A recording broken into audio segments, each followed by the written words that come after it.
one that tried to eavesdrop on the vote. Or this, which of course I think is this. Yes, probably you need a delta here. Oops. All right. So about that, then he just creates a new variable called the proper time and condenses everything into it. Oh, and of course that's C21. So this doesn't exist. So what is the proper time? So that's the time on the clock in your own reference frame. So if you have a watch, look at your watch, that's the proper time. I'm curious to ask, just what's an intuitive reason for this? Intuitive reason is that actually it is the twin paradox. So if there are two twins, one goes with a high speed, say this might be, I don't know, 0.6 times the speed of light, and comes back again with the same high speed. So the speed is constant, but it changes direction at this point. And then this twin, after 5 years, is maybe 2 years younger, or 1 year. I have to calculate it. And but on the proper time of this part of the twin is the time on his clock. But for the observer, for his brother who stays here on Earth, the time is actually different from him. His clock will be different, the two clocks will be different at the end of his trip. Yep. And that is because time is relative in relativity. It is no longer absolute. In Newtonian physics, time is absolute. It is the same for everyone. But in relativity, not. It depends on the observer, how time behaves. And that's a big difference. And you can work that out by looking at the Lorentz transformations, which we discussed before. But the proper time is the time in the rest frame. And that is why it is actually the kind of the real time. That's the time you feel as observer. That's the proper time. And the proper time is always less than other times, because with the twin paradox, we know that the twin stays younger. We also know it if you have a more realistic case, because twins cannot travel very fast. If you have particles in the accelerator, say an electron that goes around, and the speed is say 0.9999 times the speed of light, which is not very high. That can easily be made in the lab. And then, and this is actually not a good example because electrons live forever. Now we change it to muons. Muons have a finite lifetime. After some time, 10 to the power minus 7 seconds, I believe, a muon decays, mu minus, into a so-called neutrino plus an electron. That doesn't sound like much time to do experiments, 10 to the minus 7 seconds. Oh, it goes with the speed close to the speed of light. It can go around many times. For example, if this would be a kilometer, and it goes with the speed of light. So let me make it a little bit bigger so that we can easily calculate it. Let's make the circumference 3 kilometers. That's the circumference. That is 3 kilometers. And if it goes with the speed of light, because this is very close to the speed of light. So how often does it go around? 1 every 10 to the minus 5 seconds, I believe. Yeah, so that is the distance divided by the speed. So once is so what we have is the distance it travels is the velocity times. So it would go around about 100 times. That's a lot, honestly, for 3 kilometers. Yeah, so in each second it does 3 times 10 to the power 19 meters, and it goes 8. You're right. That's the speed of light. That is c, and it lives for, I said, t to the power minus 7 seconds. That means the distance at 3 times is 30 meters. If this is a lifetime. Okay, this is 3 kilometers, so it doesn't go around that much. So it needs to go faster. Right, it only goes 1/100th of the distance. I inverted it, actually. That's still interesting. It looks like I made a mistake. I think it should be more. It is actually more, because this is when it would normally decay. But now there is the time on his clock of this particle is going slower, and it's going a lot slower. His clock is going slower by the factor 1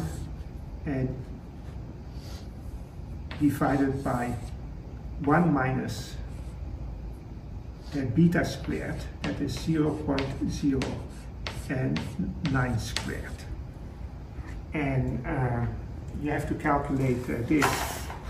So this is roughly, it's not really, so the way you calculate that's approximately, is the square root of 2 times the square root of 1000. You know the trick I do? You know the trick? What? How you calculate this? 1 minus 0. Difference of squares? Yeah.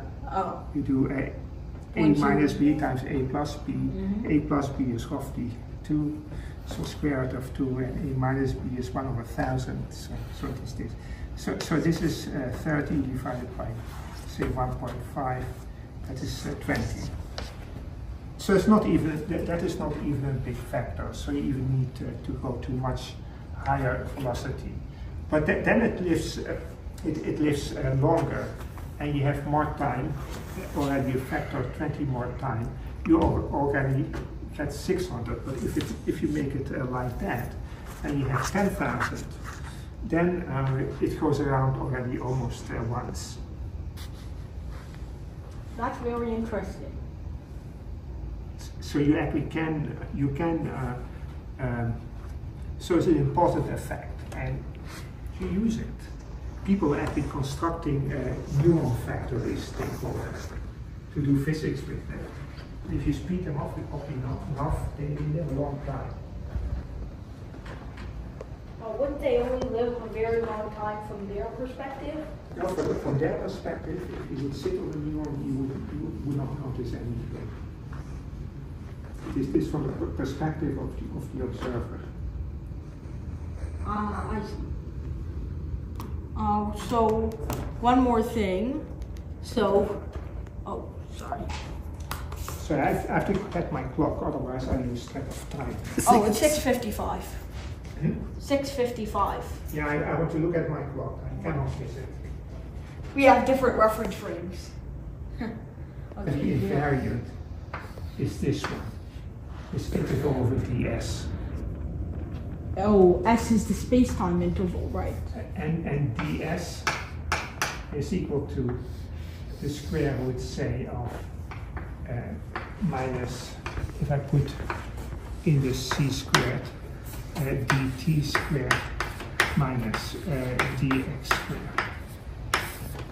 Put a plus here. So this is the only invariant I have, because the only vector I have is are the coordinates of this particle. I don't really have anything else. Right, so this is basically going to be your handle for deriving anything invariant. Yes. So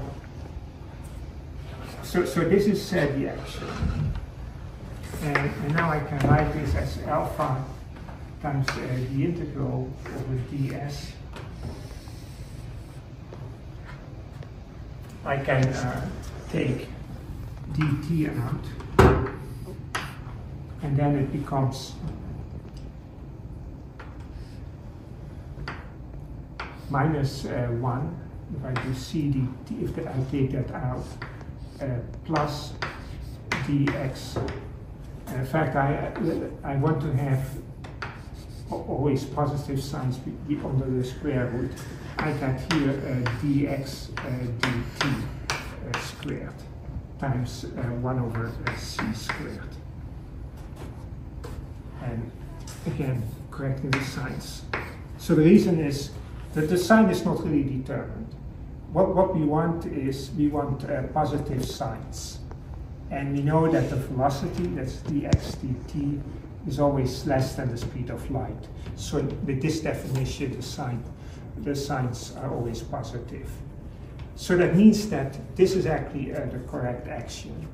And now I can again doing a variational principle. So that's between 2 times t0 and t1. And I can calculate delta, the variation of delta s.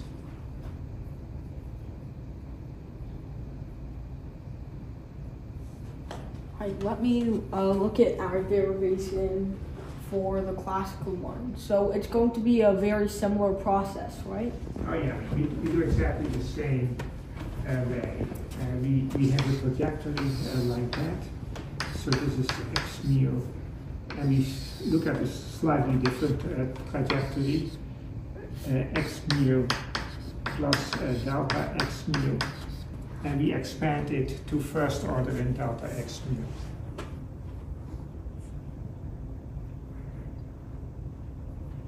And if you do that, so we get alpha, and so we have to, so this is the derivative. So this becomes delta x k. So I already derived the difference. So this is only the spatial part. Let me call this a d, dt, and x becomes x plus delta xk, and x is a function of time. We substitute that into here, and if you differentiate that, we get the square root of 1 minus dx dt squared times, here there's 1 over c squared, let me also write that, and then we have the derivative here, that gives us 1 over c squared times dx dt, there's a half from the square root, 2 from here, that cancels, times d delta x dt. So these are the terms I'm getting. And I have to check if I did not, there's a 1 over c squared, that's correct. And now you see again is that we have to do an integration by parts, because this is and not a constant.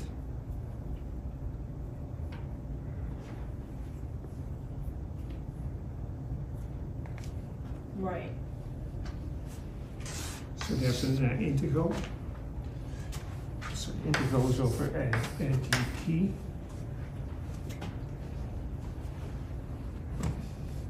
And this quantity, we actually know 1 over v squared divided by c squared. That is the relativistic gamma. So we have to, so this is equal to alpha. We do the integration by parts. So we have d dt of dx dt times gamma, and here there's a delta x. The whole thing is integrated dt.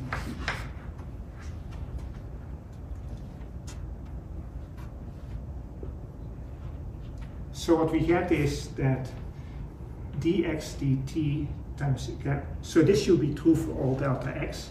It means that this derivative must be equal to 0. So that means that d dt of dx dt times gamma is 0, or dx dt times gamma is a constant. Ah, okay. So it's almost a very similar thing to the other. It is almost the same. We still have to determine alpha, and we do that by comparing to the non-relativistic expression. That means we assume that the velocity is much smaller than the speed of light, so this is much less than 1. Then we can Taylor expand this to first order, and this becomes alpha times c times 1 minus 1/2, and this is v squared divided by c squared. Now this is alpha c minus alpha over 2 times v squared over c. And what we know in classical mechanics, this should be the kinetic energy minus the potential energy. This one is 1/2 mv squared. So that should correspond to this. So alpha should be equal to n times c. Then you get this with a minus sign. So what we see is that alpha is minus n times c. And then the potential energy is this term, in fact minus the potential energy, is equal to alpha times c, and that's equal to minus mc squared. So the potential energy is mc squared. And this is the famous formula of how you make nuclear energy out of mass. Excited? Yes. Okay. And how the sun gets its energy. By just burning mass into energy. And there's a very big factor, 9 times 10 to the power 6. And that would make T of something very similar, right? The kinetic energy?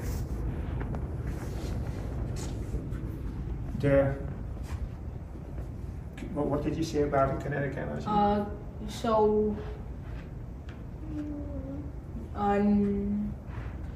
the kinetic energy is equal to minus alpha v squared over c squared? Yeah, this is kinetic energy. The kinetic energy is just 1/2 mv squared, not relativistically. But using relativistic expressions, when the speeds are small, it should be the same. So that means I have to choose alpha such that these two become equal. And that is why it should be minus mc alpha.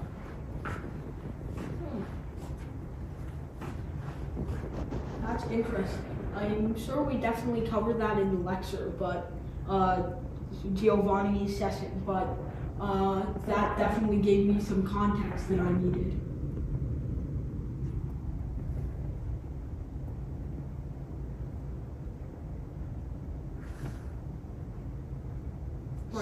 So we still have a couple of minutes. I just want to ask one more time.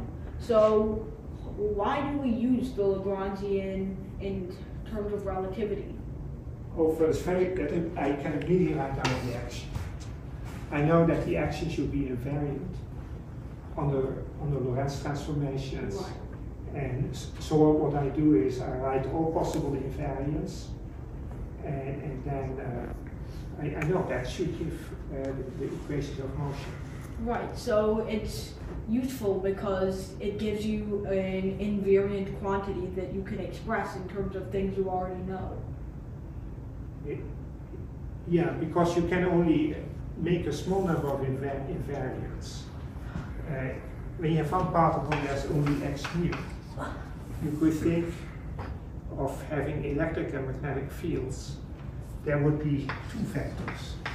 There would be another one. This is the vector potential. And then you can write down only one interaction term, and that is x mu, a mu. And you know that this must be the correct one because you have nothing else. That's the only. You could also make a mu squared, but this is not in interaction because it doesn't give the interaction between the two. So you can immediately write down because normally you have only a small number of available vectors for any theory in physics, and that is why this is a very useful concept. Right. So I suppose that's all we'll cover today in regards to the Lagrangian and the relativity.